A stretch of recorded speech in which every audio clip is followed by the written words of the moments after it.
Bienvenidos a Conversaciones desde la Academia, un programa organizado por la Universidad Sergio Arboleda y el portal La Silla Vacía. Estamos hoy con el candidato a la alcaldía, Pacho Santos, candidato por el uribismo.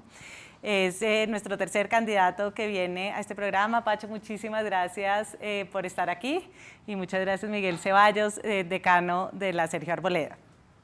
Pues muchas gracias, Juanita, Miguel, un placer estar acá con todos los televidentes. La felicito porque esta mujer se está moviendo y está construyendo un portal único multimedia. Yo creo que el futuro de las comunicaciones, sabe que yo no soy sapo, pero el portal de las comunicaciones multimedia que está construyendo es un gran éxito, la felicito, ¿verdad? Gracias, Pacho, y arrancamos con tu vida primero, en este primer módulo. Y pues quiero contar que Pacho fue mi primer jefe que tuve en el periodismo en El Tiempo, y entonces por eso lo conozco desde esa época. Y la sensación que yo tengo, Pacho, es que a diferencia de otra gente que no cambia, tú has tenido casi que dos vidas. Tu primera vida en el que eras liberal, un poco cercano a la izquierda, como muy hiperkinético, y ahora te volviste una persona más conservadora, de derecha, muy calmado. ¿Cómo ha sido esa evolución de cómo arrancaste, de cómo arrancaste en esa vida de antes, digamos, cuando no eras político, cuando te dedicabas al periodismo? ¿Por qué no nos cuentas un poco en esa etapa cómo estabas viendo tú la vida y cómo ha cambiado con el tiempo? Pues más calmado no soy, más conservador sí. Churchill decía que el que no tiene corazón de joven, el que no es de izquierda de joven no tiene corazón, y el que no es de derecha de viejo no tiene cerebro. Yo creo que en la medida en que uno empieza a mirar de un mundo que uno pretende cambiar en todo, sobre todo cuando uno pasa del periodismo que si bien es mucho más fácil mirar el mundo a través de un prisma, cuando uno entra al gobierno, cuando uno conoce lo que se puede hacer, lo que no se puede hacer, las restricciones que tienen, qué funciona y qué no funciona, pues uno cambia su mirada frente a cosas que antes podía aceptar o no podía aceptar, o cosas que antes uno creía que sí funcionaban y que después ve que no funcionan. La verdad, muchos de ustedes no me conocen, no saben lo que fue mi vida. Yo fui periodista todo el tiempo. A mí me secuestra Pablo Escobar en el año 90. Me secuestra porque secuestró a unos periodistas, pero también porque yo era un columnista que era muy agresivo en contra del narcotráfico. Yo era muy duro. Mi primo Enrique, cuando leía las columnas, decía: Dios mío, usted le va a pasar algo, y dicho y hecho. Duré 8 meses encadenado en una cama. Eso le da a uno una perspectiva del tema de violencia, lograr hablar con los sicarios, lograr hablar con ese entorno de muerte absolutamente terrible durante 8 meses, pues le muestra a uno una realidad que viva muy distinta. Salgo, organizo País Libre, y ahí yo diría que mi vida política arranca es ahí. Arranca es con un activismo ciudadano. Para los que de pronto no conocen País Libre porque tuvieron la fortuna de vivir en la época en que el secuestro no era el pan de todos los días, País Libre es una fundación que creó Pacho para ayudar a las víctimas del secuestro. Y pues nos metimos en eso. Yo trabajaba en el periódico de día, en País Libre de noche, y en el año 96, viendo el secuestro disparado, una señora llega y me dice: mire, mi marido lleva 1 año secuestrado, se llama Lucía de Manrique, hagamos una marcha por él. Y yo cogí y dije: no, esto está saliéndose de madre, hagamos una marcha por todos, hagamos 5 marchas por todos. Hicimos las marchas contra el secuestro del año 96, que fueron muy grandes. A partir de ahí se inicia en mi vida un activismo cívico, ciudadano, que hacer una marcha contra el secuestro en el año 96 era distinto. Eso era usted ponerse en la mitad de un riesgo, porque secuestraban a los paramilitares, la guerrilla desbordada. Y un par de años después nos metimos en el mandato por la paz.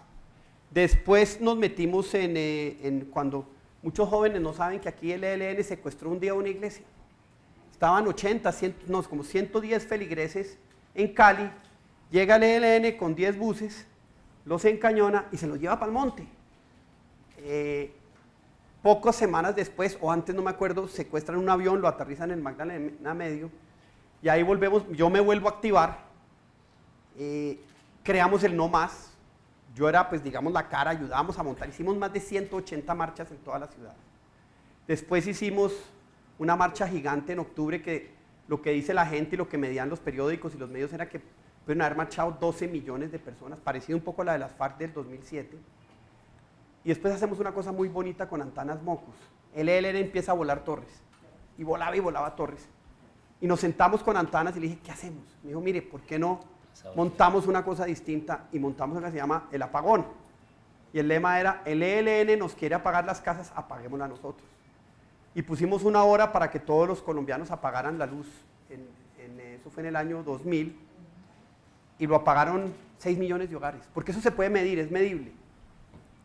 Y después me tocó irme porque las FARC me iban a matar, obviamente estaban en el proceso de paz, y eso me lleva a que estoy 2 años en Madrid de periodista, y Uribe un día me invita y me dice, ¿quieres ser vicepresidente? Y digo, sí. Ahí arranca mi vida política. Antes de que entremos a tu vida política y uribista, te quería preguntar un poco sobre el tiempo. Me acuerdo que una vez Antonio Caballero escribió una columna que dijo que el tiempo era lo más parecido al país, con todos sus defectos y sus virtudes. ¿Cómo recuerdas tú esa época en el tiempo? ¿Qué recuerdas de esa época o qué lecciones sacaste? Y si es tan parecido al país como decía Caballero. No, no es tan parecido. Yo no diría que es tan parecido. Yo creo que es parecido a la clase dirigente, no parecido al país. Entonces hay unos de izquierda, unos de centro, de derecha, pero es mucho más parecido a la clase dirigente. Me parece que a mí en el tiempo, por ejemplo en la época de los 80, la UP no aparecía. La izquierda era difícil. Yo me quedaba por las noches y estábamos en plena campaña presidencial y metía alguna información de la UP, era mucho más cerrado. Y quizás era un país mucho más cerrado en ese entonces. Pero se hacía un periodismo que yo creo que era mucho más agresivo que el de hoy, mucho más agresivo. Era un periodismo, si bien tenía relaciones con el poder, era un periodismo que se hacía era para sus lectores. Era un periodismo mucho mejor escrito, era un periodismo que tenía, digamos, obviamente no estaba el internet, no estaban los 140 caracteres, que eso es otro, el periodismo de hoy es otro y dentro de 10 años va a ser otro. Yo no veo periódicos existiendo en 10 años, se los digo sinceramente. Pero me acuerdo que fijábamos objetivos, por ejemplo, me acuerdo que un día montamos un proyecto con Ana Lucía Duque sobre delincuencia en Bogotá y metimos 10 periodistas, hicimos un trabajo increíble, nos ganamos el premio Rey de España con eso, pero yo creo que había más vocación. Yo siento que hoy el periodismo está más amarrado por cuestiones económicas. Pacho, yo tengo una pregunta. Acá hay estudiantes de muchas escuelas distintas, de muchas facultades y por supuesto de comunicación social. A mí siempre me ha llamado mucho la atención, y lo voy a decir de una manera un poco descarnada, el uso que hizo la familia Santos de haber sido dueña de un periódico. Hoy tenemos una persona como tú que fue vicepresidente de la República y fue dada a conocer porque fue un periodista muy importante, y nuestro actual presidente, Juan Manuel Santos, también es de la Casa Santos. ¿Cómo manejan ustedes eso desde una perspectiva de la ética profesional? ¿Es válido que los periodistas usen un medio de comunicación para saltar a la política? Cuestionamos eso desde el sector justicia, ¿no? Decimos, ¿es válido que los magistrados salten de la justicia a la política? ¿Es válido que lo hagan desde la prensa? Pues mire, yo creo que sí, porque finalmente es el ciudadano el que elige. O sea, no está uno llevando a una persona a que porque uno es periodista, no debería ser, y en muchos países del mundo, pero Colombia tiene esa tradición. Colombia históricamente los presidentes montaban un periódico para después ser presidentes, y eso está desde el siglo antepasado. Eso es una historia distinta en Colombia que en el resto de América Latina, pero ha sido un elemento así. La familia Gómez tenía el periódico El Siglo. Todos los presidentes en Colombia, el 80% de los presidentes de los últimos, mire quién es dueño hoy de La Tarde, la familia Gaviria. Usted mira y muchos montaron periódicos, entonces había una relación entre, hay un libro muy bello de Malcolm X que se llama Prensa y Política, que muestra esa relación. Lo que sí no es aceptable, y en eso yo creo que yo he sido hiperrespetuoso y creo que el presidente Uribe fue muy respetuoso de eso también, es usted usar el poder para influir en los medios. O sea, al contrario. Juan Manuel Santos presiona a los medios brutalmente. Usted escribe algo y usted recibe llamada de Palacio.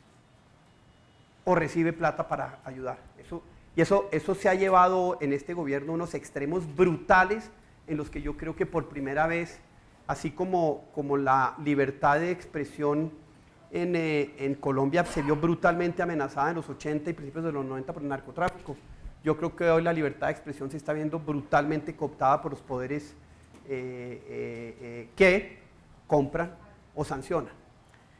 A mí no me parece una casualidad que estén hablando del tema del azúcar ahora que la Jurisati está en RCN. Eso no es casual. Eso no es casual. Y usted habla con muchos periodistas y con muchos directores de medios y dicen, vea, esto es así. Entonces me parece que eso le ha hecho un profundo daño, pero en un momento en el que los grandes medios son cada vez más irrelevantes. Yo creo que hoy es más relevante Twitter, yo creo que hoy es más relevante Facebook, yo creo que hoy es más relevante portales como el de La Silla Vacía.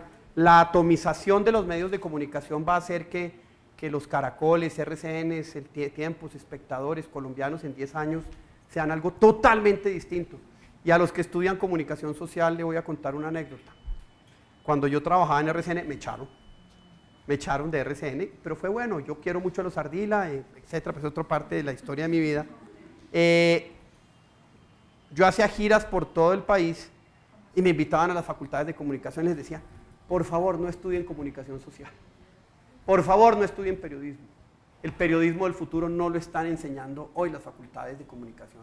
El periodismo del futuro es totalmente distinto y creo que es más de diseño, es estudiar economía, es estudiar diseño gráfico, es otro tipo de herramientas que creo que es importante replantearlas en el modelo educativo. Bueno, Pacho, con esto terminamos este módulo. Ahorita hablamos de tu fase uribista ya con tus propuestas sobre la ciudad.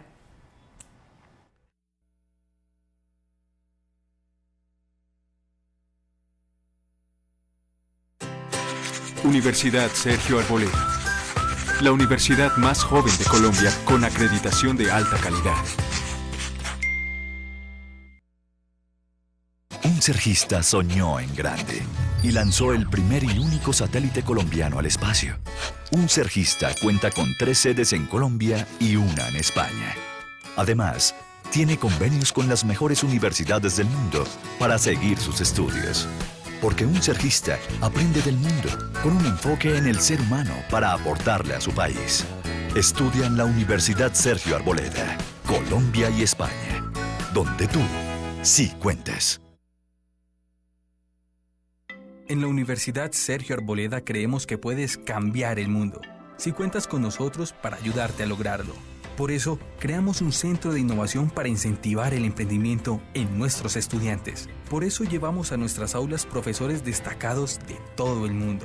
Y para que tu carrera llegue más allá de nuestras fronteras, formamos alianzas con las mejores universidades de los 5 continentes. Es más, inauguramos un centro de excelencia en Europa para que llegues tan lejos como quieras, sintiéndote aún cerca de nosotros. Y si sueñas con crear tu propia empresa, creamos un centro de innovación y emprendimiento para que sea más que solo un sueño. Creemos que solo cuando damos lo mejor de nosotros, obtenemos lo mejor de nuestros estudiantes. Por eso, somos hoy la universidad más joven con acreditación de alta calidad. En la Sergio te decimos, cree en un mundo mejor y cuenta con nosotros para ayudarte a crearlo. Universidad Sergio Arboleda, Colombia y España, donde tú sí cuentas. Colombiano es el que sabe que este país no es solo el lugar donde nació, sino también el hogar donde creció. Colombiano es el que se levanta cada día con la frente en alto y con el orgullo de hacer parte de esta casa. Es el que crece con su país y trabaja para llevarlo tan alto como merece. El que sabe que lo colombiano puede traspasar cualquier frontera. Colombiano es el sueño de hacer una universidad que forme profesionales cultos e idóneos y cumplirlo cada día durante los últimos 30 años. Así es la Universidad Sergio Arboleda, que ha llevado el nombre del país tan alto como para lanzar el único satélite colombiano al espacio y trabajar actualmente en el segundo. Llevamos el orgullo de esta institución más allá de las fronteras, siendo la única universidad del país con sede en España, ayudando a construir cada día una mejor Colombia, apostándole a la innovación y el emprendimiento de sus estudiantes, pero también a formar profesionales que piensen primero en el ser humano, profesionales globales para el mundo. Estamos con Pacho Santos, candidato a la alcaldía de Bogotá por el Centro Democrático. Pacho, continuamos con este módulo sobre tus programas que estás ofreciendo para la alcaldía de Bogotá. Tú llegaste, digamos, después de que Uribe te llamó, entraste, fuiste vicepresidente 8 años Y ahora tu propuesta para Bogotá busca aterrizar mucho de esas políticas de la seguridad democrática en Bogotá. ¿Por qué no nos cuentas un poco cómo es que piensas hacerlo? Pues mire, de todo, porque yo finalmente era un periodista, llego a ser vicepresidente y lo que me dediqué 8 años fue a aprender. A hacer, pero a aprender. Y el presidente Uribe es un gran profesor. Él en los consejos de ministros enseña, o sea, él siempre tiene una manera muy pedagógica de trabajar. Entonces era aprender qué funcionó, qué no funcionó. Entonces, en seguridad, ¿qué funciona el micromanejo? Hacer consejos de seguridad permanentes es fundamental. Él hacía consejos de seguridad lunes, miércoles y viernes. En Bogotá nosotros vamos a hacer consejos de seguridad todos los días. Por una razón, ya los hizo en la gobernación de Antioquia, porque usted le tiene que medir el pulso a la delincuencia. Y vamos a hacer consejos de seguridad no por localidad, por UPZ, porque la delincuencia se enquista es en un entorno. Entonces usted mira Ciudad Bolívar, ¿qué puede ver en seguridad? Un universo. Pero usted mira, por ejemplo, en la UPZ Santa Librada en Usme, y eso es un universo que usted puede detectar las ollas que hay, qué delincuentes hay, cuáles son las pandillas. Y usted diseña trabajo en microgerencia para combatir esto y esto y esto y esto, con responsabilidad de la fuerza pública y con la comunidad.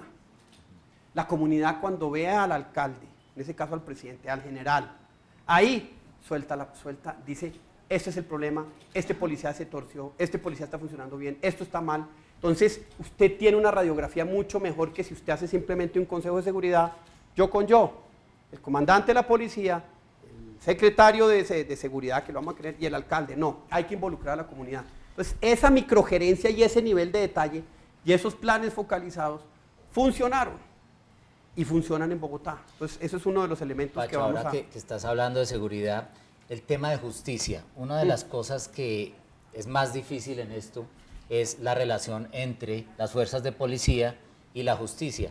¿Han pensado ustedes en una descentralización también de la justicia? Que no todo esté en palo quemado y que las URIs, que son las unidades de reacción inmediata de la Fiscalía, estén cerca al ciudadano. Es muy triste ver los detenidos y toda la organización de justicia regada por toda la ciudad. ¿Qué han pensado para eso? Mire, la propuesta nuestra de seguridad es integral. Es este tema de microgerencia. Es crear la Secretaría de Seguridad, no tenemos institucionalidad. Aquí nadie evalúa una política de seguridad. ¿Sabía usted que entre el 30 y el 50% de los cuadrantes en un día no funcionan? ¿No están funcionando? Que los cuadrantes es igual un cuadrante en Santa Fe con la más alta tasa de homicidio que en el Chicó. No puede ser.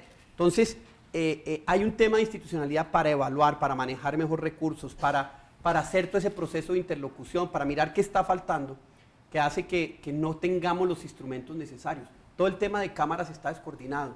La Secretaría de Seguridad recoge todo lo tecnológico, se crea una gran central de información, o sea, usted maneja un tema que le permita medirle el pulso día a día a la ciudad. Dicho esto, que lo vamos a hacer y que se necesita más pie de fuerza, Barranquilla tiene 4.500 policías para 1.100.000 habitantes. Kennedy, para 1 millón de habitantes, tiene 800 policías. Entonces, hay un problema grande. Lo vamos a solucionar, vamos a poner los recursos, le vamos a ofrecer a la nación que le pagamos 10.000 policías que nos dejen acá. Vamos a contratar unos policías cívicos, adscribirlos a la metropolitana de Bogotá para cubrir espacios que hoy no podemos cubrir. Hay que recurrir a todo. El tema de fondo es la justicia. Lo otro es con voluntad. Y con voluntad lo vamos a hacer. ¿Qué tenemos pensado? Uno, hay un modelo de centros integrales de justicia que empezaron en Pereira. Creo que hay uno. A Bogotá se lo ofrecieron, no lo hicieron, los vamos a hacer. Es uno por localidad. Valen cerca de entre 15 y 20 mil millones de pesos. Ya lo tenemos fondeado, tenemos cómo construirlos, tenemos que habilitarle el suelo que todavía no lo hay. Hay que hacer en el nuevo POT. Una especie de casa de justicia. No. Aquí está URI, Centro de Detención Temporal, juez de garantías, laboratorio de criminalística, todo el tema de custodia, o sea, por localidad. Hay localidades que necesitan 2 o 3, pero no tenemos la plata. Por lo menos vamos a pasar de los 4 centros desastrosos que hoy hay a 20, uno por localidad. Vamos a fortalecer, y me toca ser interlocutor con el fiscal. El fiscal va a tener que ser mi nuevo mejor amigo, ahí sí como decía el presidente Santos, porque necesitamos trabajar. Si la fiscalía necesita que le paguemos los fiscales, pues los pagamos. Si los jueces, para jueces, por ejemplo, de extinción de dominio, que necesitamos poner sus jueces de extinción de dominio para combatir el microtráfico y tumbar todas esas casas que son ollas hoy en día, pues nosotros los pagamos. Entonces, Sí estamos generando un fondo, un incentivo que va a ser muy importante para que el fiscal pare bolas, nos pongan los fiscales, nosotros podamos trabajar con ellos y tener una integración de policía y justicia. Hay un elemento, los códigos. Los códigos, tenemos un problema con los códigos, tenemos un problema con el código de policía, tenemos un problema con el código de pequeñas causas, tenemos un problema con el código de infancia y adolescencia. Y nosotros vamos a plantear unas reformas duras. Mucha gente no le gusta, pero yo creo que la ciudad está en tal desborde de seguridad que hay que hacerlo. Muchacho mayor de 15 años que comete un delito violento va a ser juzgado como adulto. Tenemos una serie de reformas. Eso es una decisión de política criminal nacional. Se la vamos a llevar al Cuéntales lo del Sumapaz, que a los estudiantes de pronto... El centro democrático va a plantear esa reforma. Y vamos a montar un tema muy interesante que yo creo que es importante. Hay unos lugares que se llaman UPJs, donde la policía para temas de normas conduce a quien viola una norma. Fumar marihuana en la calle está prohibido, pero los parques hoy son fumaderos de marihuana. Pregúntenle a las abuelitas que van a llevar a sus niños en el sur si pueden llevarlas, y eso trae la venta de vicio. Muchacho que nosotros cojamos fumando, y no solo fumando marihuana, frente a otros problemas de normas, hay algo que fue muy exitoso con Giuliani, que era elevar el costo de la comisión del delito o de la violación de la norma. El costo puede ser plata, que nosotros queremos plantear unas reformas para que usted pueda cobrarle a una infracción de un menor, cobrarle a los papás una multa. Entonces, eso ya empieza a generar una responsabilidad. Los papás muchas veces ni se preocupan. O dos, en términos de tiempo. El tema de drogadicción en Bogotá es tan grave. Ese es el problema de Bogotá. Ese es el que está generando la delincuencia, es el que está dinamizando la criminalidad. Y lo vemos en todas partes y están todas las estadísticas. Entonces sí necesitamos tener una política muy fuerte frente al tema de microtráfico. Uno, vamos a proponer una reforma, así como va a haber una consulta de los toros para salvarle la vida a 40 toros, queremos proponer una consulta que prohíba la dosis personal en Bogotá. ¿Por qué? Hoy la dosis personal son 20 gramos. ¿Sabe cuántos son 20 gramos de coca, de marihuana? Una bolsa así. La dosis personal de coca son 5 gramos. Eso es una cosa así. El vendedor lo para en la calle, el policía le dice, qué pena, yo llevo mi dosis personal. Entonces queremos quitar ese instrumento. Y el tema de espacio público y de sobre todo porque una persona huele el olor a marihuana o bazuco y sale corriendo. Es que el muchacho que esté fumando en el parque marihuana o consumiendo drogas, lo vamos a llevar a una UPJ en el Sumapaz. Allá va a estar 24 horas, la norma lo permite. Allá lo van a ver psicólogos, allá lo van a ver, o sea, se le va a tratar para que entienda el problema en que está empezando. Muchos, y yo le aseguro que con ayuda van a entrar a un proceso de desintoxicación, que vamos a convertir el centro, el San Juan de Dios, en el hospital de desintoxicación más grande de América Latina. Y una vez terminen, pues ya pueden bajarse de Sumapaz. Entonces, bien fríos. Un poquito frío, pero bueno. Ese muchacho, cuando sepa que se gastó todo un día por violar esta pequeña norma, no lo va a hacer una segunda vez. Pero no es solo ese muchacho, son muchos pequeños problemas de conducta en la ciudad que usted, generando ese castigo, esas 24 horas, usted empieza a producir un respeto a la norma que hoy no tenemos. Pacho, porque antes de cortar el módulo y que los estudiantes te hagan preguntas que seguramente van a ser programáticas, tu propuesta sobre educación es una propuesta muy diferente a las de los demás candidatos. ¿Por qué no nos cuentas cómo es que lo estás viendo? Mire, el mundo está cambiando, ustedes mejor que nadie lo están viendo. Nosotros que venimos del mundo análogo, ustedes que están insertos en el mundo digital saben lo que está pasando. La empresa de taxis más grande del mundo no tiene un taxi. La empresa de hoteles más grande del mundo, se llama Uber, por cierto, no tiene un cuarto de hotel, se llama Airbnb. Lo que está pasando con robótica, lo que está pasando con la industria del algoritmo, lo que está pasando con biología sintética y lo que está pasando con impresión 3D, va a transformar todas las industrias de esta ciudad, y no a 50 años, sino a 100. No nos va a dar tiempo para adaptarnos. Entonces necesitamos buscar un mecanismo de capacitar a los ciudadanos de una manera distinta.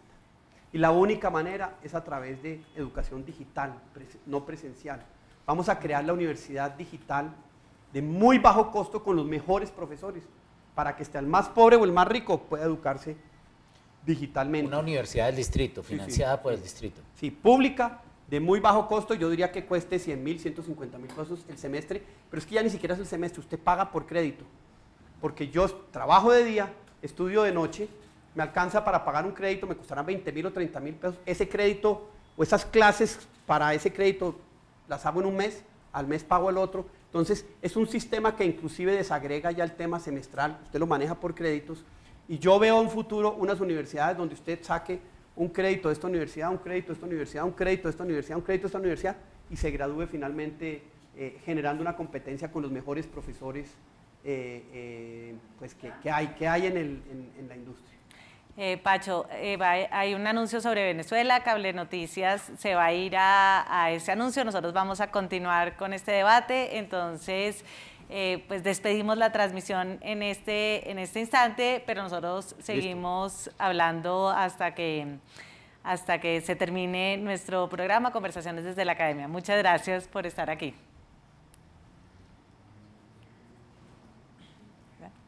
¿Qué pasó, Bueno, pero ¿qué pasó en seguimos. Venezuela? Claro, No sí, sé. sí. Cuenten el chisme. Cuéntenos, porque así no... ¿Qué pasó en Venezuela? Seguimos la transmisión. Seguimos la en web. transmisión en web No, y yo sé que seguimos estamos en grabando página para web, cuando lo seguimos pasen grabando, en, me parece no, bien. y cuando lo pasen en Pero me diferido. quedo con ganas de saber qué es lo que está pasando, Claro. si nos pueden informar a todos. Cuando lo pasen en diferido, en todo caso. Sí. Seguimos con las preguntas sobre la ciudad. Pacho, estaba Pero hablando mire, de educación, sí. Déjeme les termino eso. Vea, yo que me sueño. Bogotá tiene 350.000 jóvenes que nunca acabaron colegio. Menores de 25 años. Menores de 25 años tenemos 350.000 que no acaban. Yo los veo en todas partes. Los veo detrás de un mostrador. Y les pregunto, es que a mí me encanta hablar con la gente. ¿Qué hubo? ¿Te graduaste? No. ¿Por qué? Porque me aburrí. El 25% de los que desertan se aburren porque la educación no les daba nada. El 30% para conseguir plata y trabajar. Y el otro 40% por distintas. Y a todos les pregunto, oiga, ¿usted le gustaría sacar su cartón? Me dicen, claro que sí, pero ya trabajo.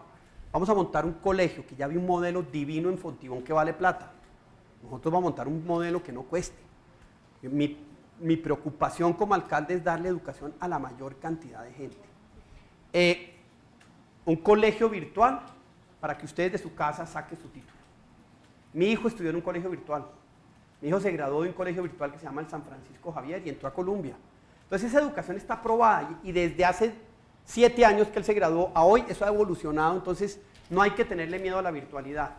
Y en universidades, mire, les doy un ejemplo. El Politécnico tiene 8.000 estudiantes presenciales. La carrera vale entre 3 y 6 millones de pesos. Tiene 21.000 estudiantes virtuales. La carrera vale 1 millón de pesos el semestre.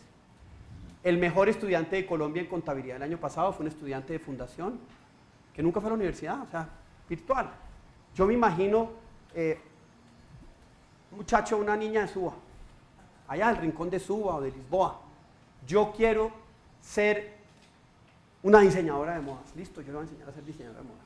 Baja su curso, paga sus 20.000 pesos y dice, mi primera clase es diseño de modas. ¿Qué es una diseñadora de modas?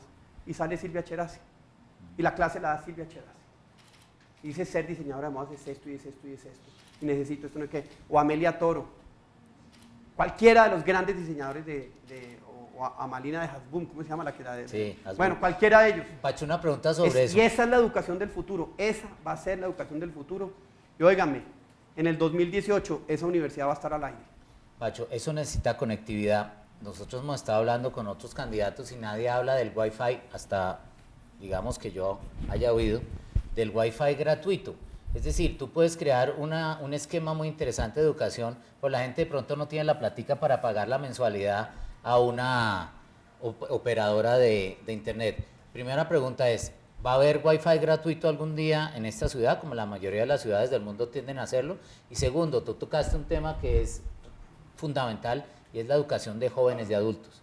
En este país hay 11 millones de personas que abandonaron el sistema educativo a partir más o menos de los 13 años y nunca lo vuelven a retomar. Siempre se habla de la educación de los jóvenes, que es muy importante, pero la de los adultos que nunca vuelven al sistema educativo es también clave, es decir, todas esas personas mayores de 25, 26 años, ¿qué va a hacer con ellos que no vuelven a estudiar? Se vuelven analfabetas porque no vuelven a utilizar el lenguaje y la escritura.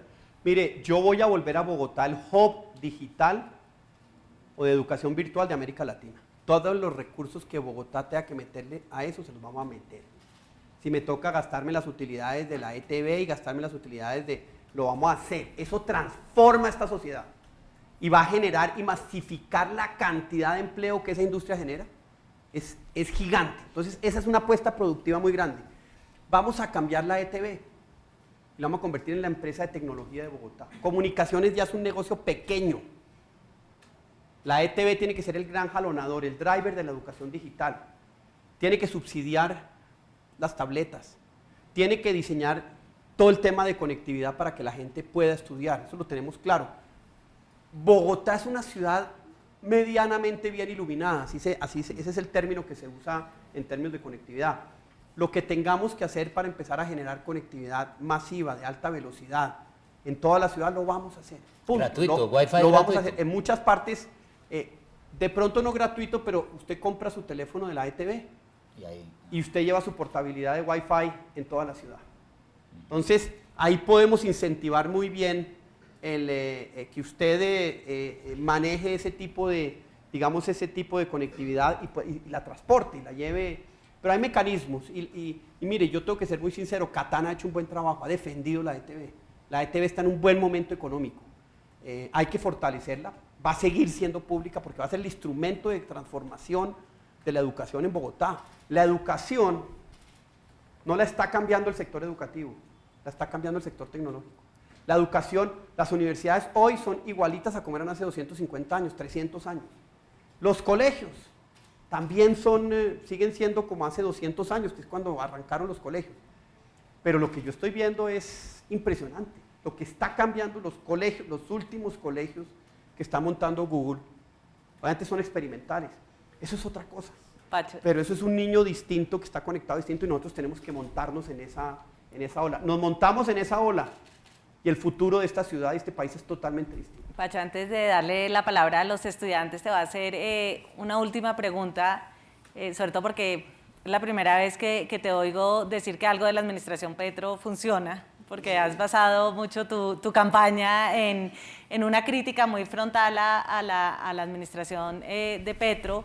Y te quería preguntar, ¿por qué es que te parece tan fatal la alcaldía de Petro? Primero porque viola la ley. Lo primero es porque viola la ley. Hombre, la ley está hecha para que uno la cumpla. El tema del POT no era una pendejada. Si a usted la ley le dice usted tiene que hacer esto así y así y así, pues uno lo hace así, así, así. No se brinca las cosas y trata de aprobarlos. Entonces, lo primero es eso. Viola la ley, respeta la ley y después intimida a la justicia para salirse con la suya. Y lo cierto es que aquí por primera vez un alcalde viola la ley de manera flagrante y se sale con la suya. Y eso me parece muy, muy grave. Eso me parece muy parecido a lo de Venezuela y no lo de acá. Entonces, eso es lo primero. Lo segundo, porque él cree que todo lo que hace el Estado es bueno. Y ni eso es cierto, ni todo lo que hace el privado es bueno. Pero estigmatizó lo privado de una manera que ahuyentó el sector privado de Bogotá. Creó tal cantidad, es una ciudad hostil. Tercero, porque es un gran improvisador. Y ahí toca meter a los alcaldes anteriores. Mire, Bogotá ya debería tener hecha la Boyacá, la ALO, la Séptima, la 1 de Mayo. Todas esas vías ya deben estar hechas con Transmilenio. Transmilenio debería estar acabado. No hicieron nada de esas vías. Lo que Bogotá tenía planeado desde el año 1996 en infraestructura de movilidad, llegó el año 2003 y se acabó. Entonces improvisan todo. Sí, pueden que tengan buenas ideas, puede que tengan buenas, pero usted, el hecho de que tenga una buena idea no quiere decir que hay que implementarla ya. Venga, la monto, venga, cómo es la institucionalidad, venga, cómo amarro lo del pasado. Todo lo bueno que venía de las administraciones anteriores lo borraron. Petro, Moreno y Lucho. Entonces, una ciudad que iba así, llegó y destruyeron toda la creatividad y todo lo que se había construido. Pero eso no quiere decir que no tenga cosas que sean buenas. Lo del río Fucha es es un tema que es bueno. Poner a Bogotá a pensar en el tema del agua, eso me parece que es fundamental. O sea, sí hay cosas, pero usted mira el balance y la administración fue un desastre. Para no hablar de la corrupción que es sistémica en la administración y que pues, si bien no hay un carrusel, sí hay un descontrol que ha permitido que aquí se roben un montón de plata. No hemos podido hablarle de usted a Pacho, no sé si se han dado cuenta y le decimos Pacho. ¿Alguna vez le dijeron Francisco? Mi mamá trató toda la vida de que me dijeran Francisco, pero fue imposible. Bueno, Pacho. Esa pelea la perdió doña Elena. No, una pregunta. En paz descanse. Tenía yo esa duda. Pacho, en el tema del POT, tú tocaste el POT, nosotros como universidad hemos sido víctimas de eso porque no sabemos si se puede construir hasta un cuarto, hasta un quinto, hasta un sexto piso porque cambió mucho el POT. Pero quiero tocar el tema del ordenamiento territorial y sobre todo un aspecto delicadísimo es el de la vivienda. Hoy veíamos que hay unas estadísticas según las cuales Bogotá es la que menos vivienda por cada 1000 habitantes construye en el país, son 5.5 viviendas. Barranquilla construye 12, Medellín construye 10, Cali construye 7 por cada 1000 habitantes. ¿Cuál sería esa propuesta tuya frente a ese tema y sobre todo el ordenamiento territorial? Nosotros estamos sufriendo mucho una ciudad que no se ha renovado urbanísticamente y cuando se renueva son una cantidad de edificios monstruosos que van dañando, digamos, la convivencia y el tema de movilidad. Mire, el mal manejo del uso de suelo en Bogotá es el que ocasiona que muchos de ustedes nunca vayan a tener vivienda propia. Una vivienda de clase media hoy está por 1.500 millones de pesos. Dígame, ¿quién paga eso? Una vivienda del sector BIS o VIP está en 90 millones de pesos. Dígame, ¿qué persona con un salario mínimo puede comprar un apartamento de 90 millones de pesos? Y eso es producto de las malas de las últimas 3 administraciones que se tiraron y que nunca tuvieron en cuenta el manejo del suelo. Eso tiene responsables. Responsable el señor Garzón, el señor Moreno, la señora Clara y el señor Petro. Y Petro agudizó el problema. Primero, frenó el Plan Zonal del Norte. Ahí podríamos haber construido 125.000 viviendas. Nosotros el primer día vamos a habilitar, eso fue un decreto tumbó un decreto, al primer día habilitamos el Plan Zonal del Norte. Paró el Plan Zonal del Sur, porque él decía la ciudad no debe expandirse. Falso. No hay una ciudad del mundo. Yo quiero que investiguen. No hay una ciudad del mundo que no se esté expandiendo, de las ciudades grandes. Todas se expanden, pero todas se densifican también. Entonces hay que hacerlo dos. Y ojo, nadie les cuenta a ustedes que Bogotá ya es la 9ª ciudad más densa del mundo. La 9ª. Pues tenemos un tema de densidad muy grande. Vamos a hacer esas dos cosas y eso nos va a permitir habilitar cerca de 175.000 viviendas. Habilitar, ya sacamos eso a que el sector privado las construya. Y con incentivos y con, y con subsidios, pues vamos a permitir que se construya vivienda BIS y VIP en la ciudad, que no se construye. Y eso va a habilitar que mucha gente de estrato 1, 2 y 3 o 1, 2, que hoy paga 300, 400, 500.000 pesos de arriendo, pueda tener una vivienda. Un apartamento de 40, 50 metros, no va a ser, pero que pueda tener su propia vivienda y pueda vivir en un espacio que es de él. Lo segundo, tenemos 86 planes parciales. Así es. Frenados. Eso nos permita habilitar 175.000 viviendas más. Voy a poner una oficina al lado del alcalde para habilitar esa tierra y también ahí se va a generar oferta. Usted genera oferta y entonces los precios caen. El problema es que hoy la demanda está empujando los precios. Ahí vamos a arreglar eso para que ojalá muchos de ustedes puedan tener vivienda. Y lo tercero que es importante es manejar un POT con procesos de renovación armónica. Usted diseña zonas de la ciudad, las rediseña y dice aquí se puede esto, aquí no se puede esto, y eso nos va a tocar a nosotros en el POT para facilitar procesos de renovación urbana, que es a gran escala, procesos de redesarrollo que puede ser 4 o 5 cuadras, pero armónicas, no que le pongan a usted un edificio de 40 pisos al lado de su casa como hoy se puede, y todo quitándole la cantidad de trámites que hoy son imposibles de hacer en la ciudad. Pacho, vamos a darle la palabra a los Démosle. estudiantes. Les pido que sean preguntas y no discursos. No, discursos también. Entonces, discursos corticos. Eso sí. Francisco, Rafael Gómez, profesor de la Escuela de Economía. Los 12 años de la izquierda en el poder bogotano nos va a dejar una cantidad de déficits desde el punto de vista social, humano, educativo, en la salud, ni hablar lo que está sucediendo en las salas de urgencias de los hospitales. Pero el principal déficit será el déficit económico en temas de infraestructura y en temas administrativos. ¿Usted cómo piensa cubrir ese déficit? ¿Con más impuestos a la ciudadanía o optimizando el uso del presupuesto? Mire, ahí hay que hacerle otro reconocimiento. A la izquierda le subieron los impuestos a la gente brutalmente. Sí se los subieron. El predial se disparó, se duplicó en los últimos 4 años. Y si usted mira los últimos 6, ha subido un 130, 135. Entonces la ciudad tiene recursos, que eso es bueno. Lo segundo, han sido tan malos ejecutando que tienen mucho recurso también congelado en banca, etc. Entonces hay plata para hacer obras, que eso es muy importante. Se necesita optimización porque han gastado plata, como ustedes nos imaginan, en contratos y contratos y contratos. Le doy un ejemplo. El distrito tiene, creo que son 40.000 órdenes de prestación de servicio. 40.000 órdenes de prestación de servicio. Todos los meses. Y uno no sabe eso en qué se está yendo. Entonces sí se necesita optimizar. No creo que se necesiten más impuestos.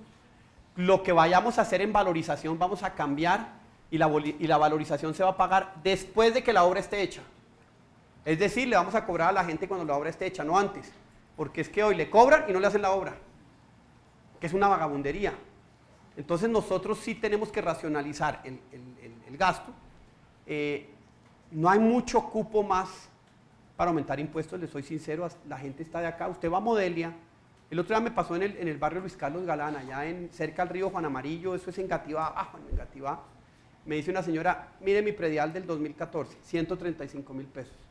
Mire mi predial del 2015, 1.150.000. Y yo digo, pero perdone, ¿qué pasó acá? Y eso está pasando en zonas importantes de la ciudad. Hay que arreglar ese problema porque eso se vuelve un impuesto confiscatorio. Bogotá tiene buena cultura tributaria. Si usted se la pegotea, esta ciudad se va para el carajo, perdón la palabra. Entonces hay que racionalizar esos abusos y sí vamos a generar muchos estímulos económicos para promover nuevos sectores industriales que aterricen en Bogotá. Muy buenos días, doctor Francisco Santos. Mi nombre es Julián David Bastos, soy estudiante de 5º semestre de la Escuela de Política y Relaciones Internacionales. Y mi pregunta es la siguiente. Teniendo en cuenta que Uber es una plataforma de transporte digital que proporciona pues transporte, valga la redundancia, a muchísimos bogotanos a diario, ¿cuál sería su propuesta teniendo en cuenta que en varios países del mundo quien se ha encargado de regular esa pelea que hay entre Uber y el gremio de taxistas ha sido la ciudad y no la nación? ¿Cuál sería su propuesta respecto a este tipo de situación? Mire, lo primero es que yo tengo que ser coherente, entonces que ser respetuoso de la norma. Quien regula aquí es la nación. No tenemos nada. Pero ¿qué voy a hacer en el entretanto? Vea, Uber no nace en un vacío. Primero, nace en un mundo digital que va a transformar todas las industrias. Uber es el ejemplo de lo que le pasa a una industria y que le puede pasar a cualquier otra en los próximos 3, 5 años, y por eso necesitamos la educación digital. Uber ya es el pasado, señores. Google va a sacar el próximo año sus carros no tripulados. Ya tienen 11 millones de millas en Estados Unidos, ya han tenido 2 accidentes. ¿Qué pasa cuando ya aquí llegue el carro no tripulado? Dicen, ¿y los huecos? Los huecos es un algoritmo. Un carro de esos con un giroscopio sabe dónde están los huecos y los evita. No, es que Entonces no van a poder andar en Bogotá. No. Ya, no, es que el tema es que en 5 años, o en 10 años, o en 7, podemos tener flotas de taxis no tripulados en la ciudad. ¿Y yo qué hago con los 120.000 taxistas? ¿Cómo los reentreno? En la distrital. No tengo cupos con educación digital. Entonces, la pregunta me sirve para ponerlos a ustedes en el contexto del mundo que les va a tocar vivir. Mis queridos amigos, les cuento que ustedes piensan que van en 7º semestre. Falso. Les va a tocar estudiar y volver a estudiar y les volver a estudiar. Van a tener que readaptarse a un mundo que va cambiando. Entonces, el estudio va a ser para toda la vida y la única manera va a ser con un sistema digital. Uber nace en otro vacío, mala calidad del servicio. No nos digamos mentiras. En una mala calidad del servicio. Entonces, ¿qué tenemos que hacer? Poner al servicio de Bogotá a competir con 4 cosas. 1, aumento de tarifas. Bogotá tiene las tarifas de taxi más baratas de Colombia. Qué pena decirlos, pero usted coge un taxi en Medellín y le vale 50% más, en Cartagena ni hablar, en Barranquilla. Entonces se necesita ir ajustando. Mire, yo sé que son cosas que la gente muchas veces no quiere oír, pero prefiero decirles la verdad a que otros le digan yo no voy a subir y dentro de un año estén subiendo porque no tienen ninguna otra opción. Yo prefiero ser absolutamente claro y no sé otra manera de hacer la política. 2, voy a diseñar una plataforma parecida a la de Uber para que todos los taxistas funcionen de esa manera. Hoy hay taxi, pero una sola en la ciudad, entre otras para que los taxis no estén andando por toda la ciudad, gastando gasolina, generando congestión, sino muy rápidamente se acomoden a dónde está la demanda para prestar el servicio. Y eso los va a poner a competir. Entonces usted ya no va a hacer, saca la mano y ¿para dónde va? No, no lo llevo. No, usted ya no saca la mano, usted coge así y le va a llegar un taxi amarillo que lo va a llevar por la plata que usted pidió que lo lleve. 3, vamos a capacitar y vamos a diseñar un sistema de certificación de los taxistas. Hoy cualquier persona es taxista en Bogotá. Usted en cualquier parte del mundo ser taxista necesita capacitación. El distrito va a montar el mecanismo para recapacitar a todos los taxistas y para que entiendan que ese servicio es clave darlo bien, que el radio no puede estar a todo volumen, que usted no puede, yo los casos que conozco, y son poquitos, pero es que le hacen mucho daño a todo el gremio, las señoras que llegan despelucadas del susto, Entonces, y 4, 2 temas más, defensor del usuario, vamos a montar un defensor del usuario, para que el abuso en el taxi tenga una respuesta, que muchas veces no la tiene, y 5, un tema de seguridad, porque los taxistas sufren mucho con la inseguridad. Parte del tema de no ir a muchas zonas es que les da miedo. Entonces, en esa plataforma digital, cuando ellos se montan una carrera que tengan miedo, pichan un botoncito, sale una alarma y la policía genera vigilancia cercana para que puedan prestar el servicio y no les pase nada. Buenos días, doctor Francisco Santos. Mi nombre es David Pinzón, estudiante de Política y Relaciones Internacionales. Mi pregunta es, en Bogotá hay un hacinamiento de reclusos y una deficiencia en guardias. ¿Qué propone usted para solucionar este problema y de dónde sacaría los fondos para solucionar o llevar a cabo su solución? Gracias. La única cárcel que funciona en Bogotá es la distrital. La Modelo es un desastre, la Picota es un desastre, eso las maneja la nación.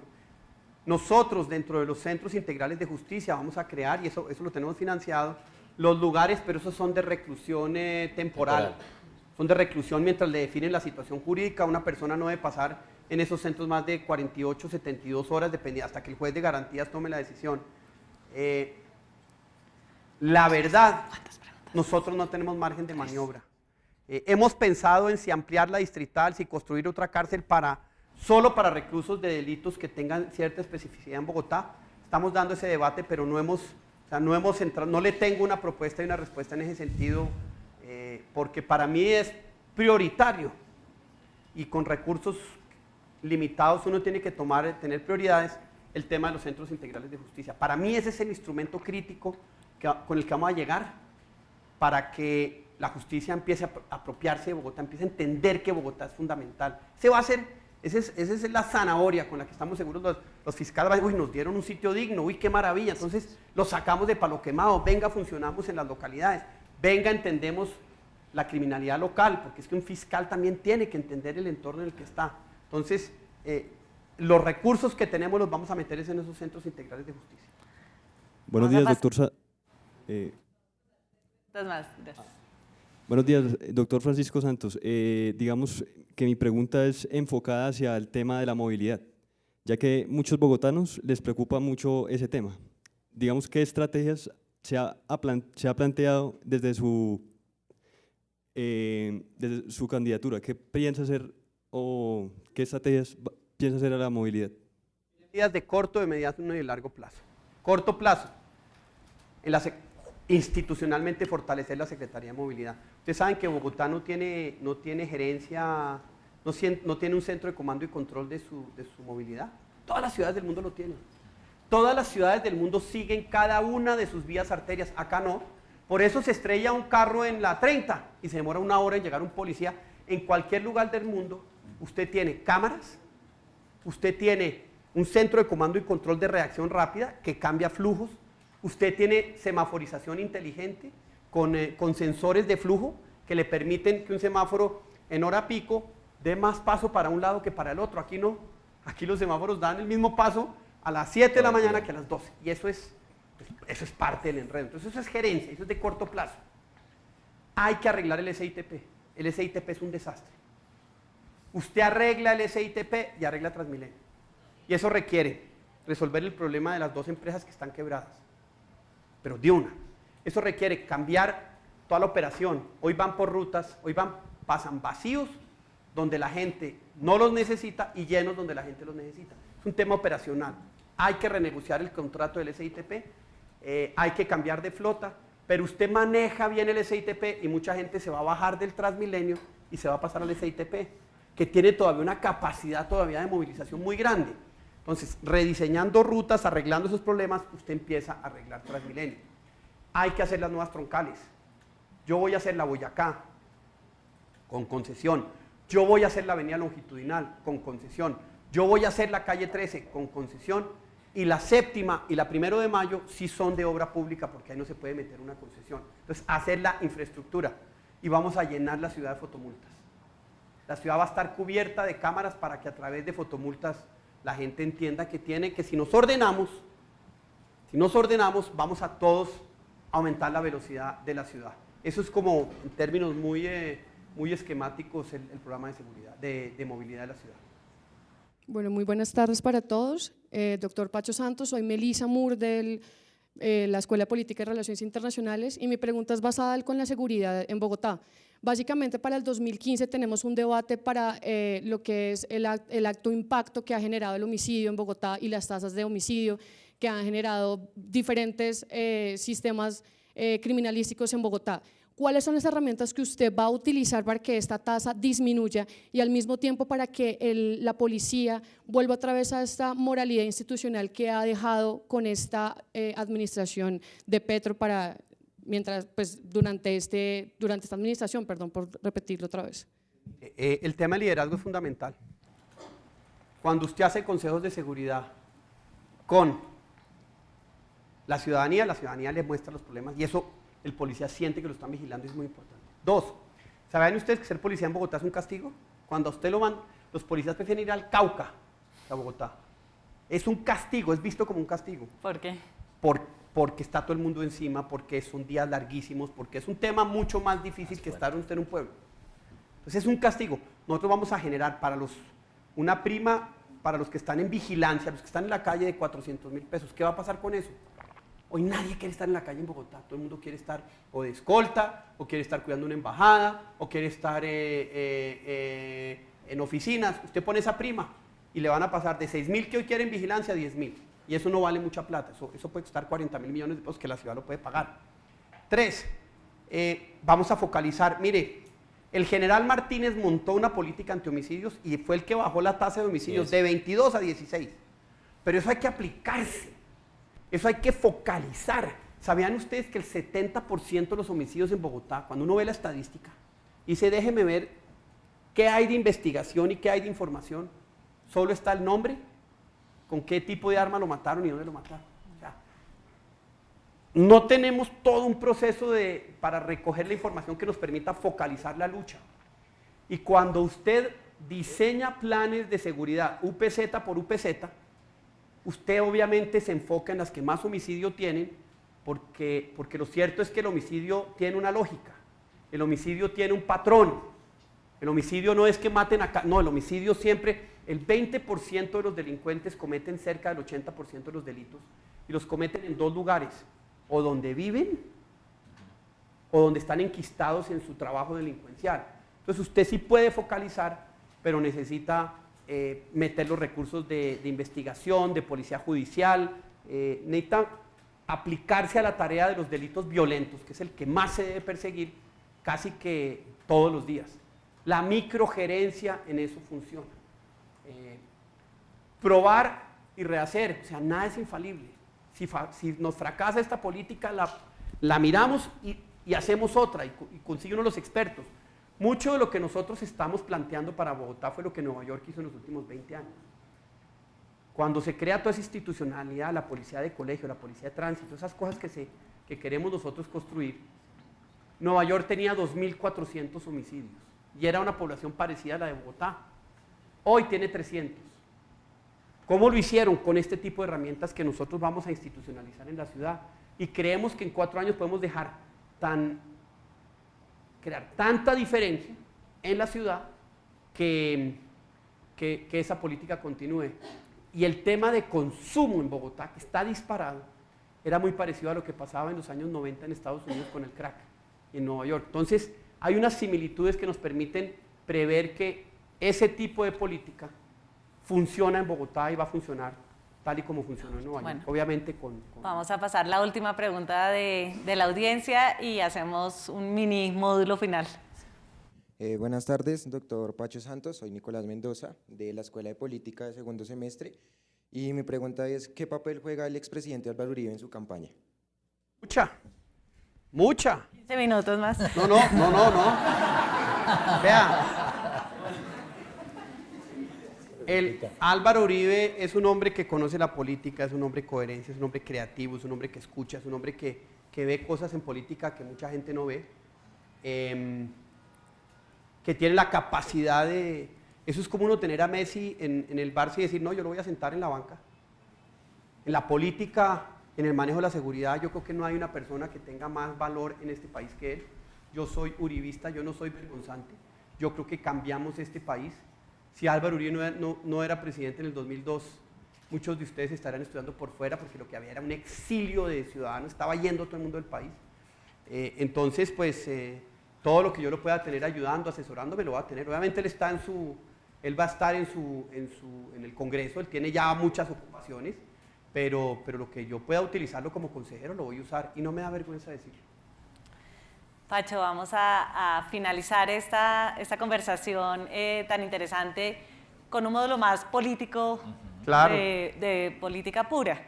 Y ahí está una pregunta que es una pregunta difícil y es, tú has dicho desde el principio, esta ciudad tiene que salir de los gobiernos de izquierda, lo mismo ha dicho Peñalosa, y sin embargo el voto de centro derecha es el más fragmentado, ¿cierto? Pues porque hay muchos candidatos, pues estás tú, está Peñalosa y está Pardo. Pues yo creo que Pardo le quita mucho voto a Clara. La pregunta que muchos comienzan a hacerse a medida que se va acercando el día de las elecciones es, bueno, ¿se van a dar unas alianzas o no se van a dar unas alianzas entre los que van abajo y tú vas más abajo en las encuestas? ¿Tú has previsto la posibilidad de una alianza si digamos, no te disparas en las próximas semanas? Así de claro no. ¿Por qué? Porque nosotros estamos construyendo un partido. Porque yo tengo diferencias muy profundas con Enrique Peñalosa en temas que para mí son muy importantes. Yo tengo una diferencia profunda en el tema del aborto. En Bogotá hay 1000 abortos diarios. 1000 abortos diarios. El otro día llegó una niña de 5 meses de embarazo y venga, no le preguntaron. Aquí es más difícil obtener un crédito que sacar un aborto, hacer un aborto. Aquí es más difícil sacar una licencia de conducción que tener un aborto. Yo creo que ahí está, y ahí hay un tema de fondo, por lo menos desde mis principios y desde lo que yo soy y desde mis creencias, hay una barrera inseparable, inseparable. En el tema de la legalización de la droga hay otra barrera inseparable, inseparable porque yo estoy viendo lo que la droga está haciendo en esta ciudad y lo que el discurso bonito, chévere, light, de sí, legalicemos, que no sé qué, está causando en el sur y no estamos listos, no estamos preparados, no tenemos la educación, está arrasando con nuestra juventud la droga. Y eso pues ustedes aquí puede que no lo perciban, pero yo lo percibo colegio tras colegio tras colegio donde estoy yendo. Yo llevo denunciando lo que pasó en el Marco Fidel Suárez, no es la excepción, es la regla. Entonces, ahí hay diferencias de fondo, pero además no es solo el tema de drogadicción, se está yendo una delincuencia que, mire, hombre, los que atracaron a Alcalá, el Transmilenio de Alcalá eran menores de 18. ¿Ustedes creen que pasar de un atraco a un Transmilenio, a un secuestro, hay mucha diferencia? No hay nada. O sea, la sofisticación de la delincuencia pasa así. Y yo veo una delincuencia cada vez más creativa, cada vez más organizada, que surge del tema del microtráfico, que va a arrasar esta ciudad en 5 o 10 años si no nos tomamos ese tema en serio. Entonces hay esas diferencias, y esas son diferencias para mí profundas.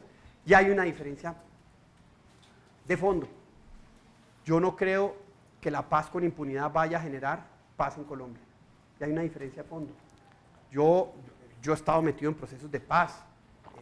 Carlos Franco, que trabajó conmigo en la vicepresidencia, viene del EPL.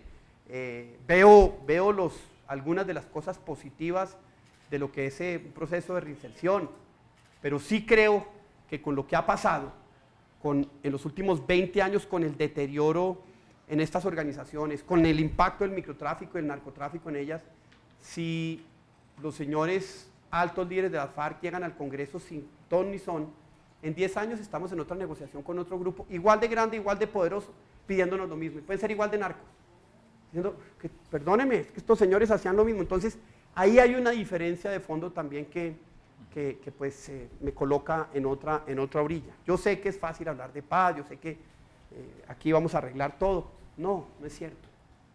Hoy Guatemala es mucho más violento que cuando se dio el proceso de paz.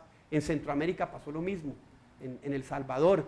Los procesos de paz no necesariamente producen la seguridad que necesita una sociedad. Y le aseguro que el 30% de la FARC no se va a meter en un proceso de paz y que va a generar muchísimos problemas a futuro que con el precedente de impunidad total pues va a prolongar este ciclo de violencia. Pacho, yo tengo una gran curiosidad. Una revista de muy amplia circulación publicó una reunión, hizo pública una reunión pues que fue secreta, convocada por Mocus, por Antanas Mocus, y lo mostraron a usted en una foto donde estaban todo el resto de candidatos a la alcaldía. ¿Qué pasó en esa reunión? ¿Por qué la hizo Antanas como reservada? ¿Por qué no supimos qué se discutió ahí? Y le hago la pregunta por esto, es que oyéndolo a usted, me acuerdo mucho de Antanas. Me acuerdo mucho de Antanas por los consejos de seguridad que él hacía semanales, por todo el tema pedagógico, y hay muchas cercanías en esa aproximación política. ¿Por qué hicieron esa reunión? ¿De qué se habló? ¿Y por qué no le contaron a los bogotanos? Mire, yo soy un admirador de Antanas. Yo creo que Antanas ha sido uno de esos innovadores en la política. O sea, un genio. Tipo increíble y usted no se imagina cuando yo era vicepresidente, iba a la Unión Europea, las embajadores de Lituania y todo eso. En Lituania, Antanas Moscus, porque no es Mocus, es Moscus. Es un ídolo. Yo le decía así. Nos invitó un poco para hablar de cultura ciudadana. ¿Cómo era? ¿Cómo se medía? Fueron todos, ¿verdad? Fuimos todos. Yo le dije una cosa a Antanas, que él lo aceptó. Le dije, Antanas, parte del fracaso de la cultura ciudadana fue usted. Porque era tan apropiado al individuo que no se generó la institucionalización. Y él decía, sí, yo sé eso. Pero es un genio que nos puso a pensar de una manera distinta en cambios de comportamiento. Y eso requiere medición, eso requiere encuestas, eso no es masivo. Yo creo que Transmilenio está listo para una gran reingeniería en materia de cultura ciudadana. Hay espacios que usted tiene que poder conquistar, pero el gran interrogante sobre cultura ciudadana es cómo lo institucionalizamos en el distrito. ¿Qué hacemos para que no pase que toda esa genialidad de Antanas Mocus 1 y Antanas Mocus 2, llegó Lucho Garzón y lo botó a la caneca? Y llegó Samuel Moreno y le echó candela a la caneca, y llegó Petro y cogió la caneca y la botó al excusado. Y se perdió. Se perdió un conocimiento y se perdió una trayectoria. Entonces mi preocupación no es hacer cosas que, yo soy un berraco, no. Es hacer cosas que continúen, que se mantengan en el tiempo. Por eso el POT, así me gasté 2 años. 2 años haciéndolo, quiero que se lo apropien los estudiantes, el vendedor ambulante, los constructores. Tiene que ser una cosa tan de ciudad que cuando alguien va a cambiar le brinquen tanto que digan, no señor, usted no me lo cambia. Entonces, yo creo que es importante en ese sentido pensar y yo miro mucho lo de Mocus, yo soy un gran admirador de él, pensar en qué de lo que hizo podemos recoger para institucionalizar y para dejarlo para la siguiente generación. En esa línea, Pacho, entonces, ¿usted si no gana trabajaría con el futuro alcalde, fuera quien fuera? No, no sé, ¿sabe? No he pensado. ¿Pensando en institucionalidad? No, no he pensado, la verdad no he pensado. Estoy disfrutando tanto la campaña, porque estoy conociendo una ciudad increíble, con una gente. Hoy una señora que vive en Barrios Unidos me llamó, llevaba buscándome Yo no había oído un cariño más grande y esa vaina lo llena uno de alegría y lo llena uno de fuerza. Conocen una ciudad. Vea, el domingo pasado estuve en un barrio que se llama el barrio Paraíso, en Ciudad Bolívar. Cibaté queda más cerca del barrio Paraíso que esta universidad. Cibaté, ya está allá abajo. Estuve con unos muchachos que trabajan para una financiera y le ayudan a la gente a salir del gota a gota y los empiezan a bancarizar. Una gente increíble, la gente los adora. Vea lo que yo vi ayer. Una señora, su marido era un hijo de madre, perdón que diga así, borracho, infiel, le cascaba, se fue de la casa. Crió ella sola sus 4 hijos con un restaurante. Empezó con una cosita así. Hoy es un restaurante de 25, usted no se imagina, yo le decía a esa señora, usted es una heroína. Uno pensando en problemas. Usted lo que es una berraca, Dios mío. Y finalmente estos muchachos le ayudaron a bancarizarse, entonces ya compró la casa al lado, ya va a ampliar. O sea, ve uno un emprendimiento y ve una gente absolutamente impresionante a lo largo y ancho de esta ciudad. Que usted les da buen transporte público, usted les da seguridad y usted diseña los mecanismos para que tengan acceso a la bancarización, a oportunidades, y esta ciudad sea así. Por eso para mí el tema más importante, además de la seguridad, es la educación. Yo le doy la oportunidad a los hijos de esa señora a que estudien digitalmente en una universidad la carrera que de verdad se necesite y esa gente se dispara. A mí no me cabe la menor duda. Pacho, ya para terminar esta conversación y si pudieras en 140 caracteres nomás, ¿cómo te gustaría ser recordado después de ser alcalde de Bogotá? Como un alcalde de corazón que se entregó a la comunidad. Vea, yo leo la Biblia, en eso también me he vuelto mucho más conservador. Me he vuelto yo soy muy católico, soy rezandero. Y la Biblia le enseña unas cosas increíbles, y es que a Cristo le decían, ¿usted para qué va donde las prostitutas? ¿Y usted por qué va donde los leprosos? Y le decía, porque es que uno tiene que cuidar, yo voy a cuidar a los que le va bien, a los que ya creen en mí, no venga, yo voy a donde estos ciudadanos que son los que me necesitan. Y en la ciudad, mire, población discapacitada, adulto mayor, a mí me rompe el alma ver esas familias que usted le diera un poquito la mano y salen adelante, y ojalá yo le pueda dar a la mayor cantidad de esas familias esa mano sostenible, porque lo que usted entrega gratis, la gente no lo aprecia. Que me vean como un buen ser humano que se la jugó por esta ciudad y tuvo un corazón así de grande. Bueno, muchísimas gracias, Pacho. Contigo terminamos esta conversación desde la academia en la Universidad Sergio Arboleda y el portal de lasillavacía.com. Esta conversación va a quedar grabada y la podrán ver todos los que quieran en el futuro. Pacho, muchísimas gracias por haber venido. Don Miguel, y gracias a ustedes.